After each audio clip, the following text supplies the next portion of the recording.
ادائیگی قرض اور ہر پریشانی سے نجات کے لیے آج ایک بہترین دعا آج آپ کی خدمت میں عرض کروں گا۔ حضرت ابو سعید خضری رضی اللہ تعالی عنہ سے روایت ہے کہ ایک شخص نے عرض کیا، اے اللہ کے رسول صلی اللہ علیہ وآلہ وسلم، مجھے گھیر لیا ہے غموں نے اور قرضوں نے، یعنی کثرت قرض کی وجہ سے اور ادائیگی کی فکر سے پریشان ہوں۔ حضور صلی اللہ علیہ وآلہ وسلم نے فرمایا، کیا میں تجھے ایسی دعا نہ بتا دوں جس کے پڑھنے سے اللہ تیرے غموں کو دور کر دے اور تیرے قرض کو ادا کر دے؟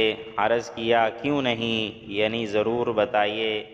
آپ صلی اللہ علیہ وآلہ وسلم نے فرمایا کہ صبح شام یوں دعا مانگا کرو، بسم اللہ الرحمن الرحیم، اللہم انی اعوذ بک من الہم والحزن واعوذ بک من العجز والکسل واعوذ بک من الجبن والبخل واعوذ بک من غلبۃ الدین وقہر الرجال۔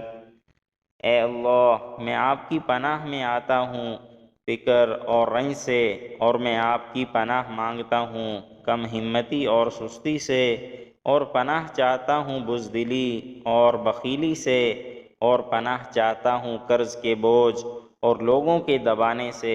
میرے بھائیو دوستو، قرض کی ادائیگی کی بہت ہی زبردست اور جامع دعا ہے جو آپ صلی اللہ علیہ وآلہ وسلم نے ارشاد فرمائی۔ آپ لوگوں سے گزارش ہے کہ جن حضرات کے بھی قرض ہیں، جن کی قرض کی ادائیگی کے مسئلہ ہے، وہ اس دعا کا ضرور اہتمام کریں۔ انشاءاللہ اس کے چند دن کے اہتمام سے اللہ تعالی آپ کی قرض کی ادائیگی کا بندوبست فرما دیں گے۔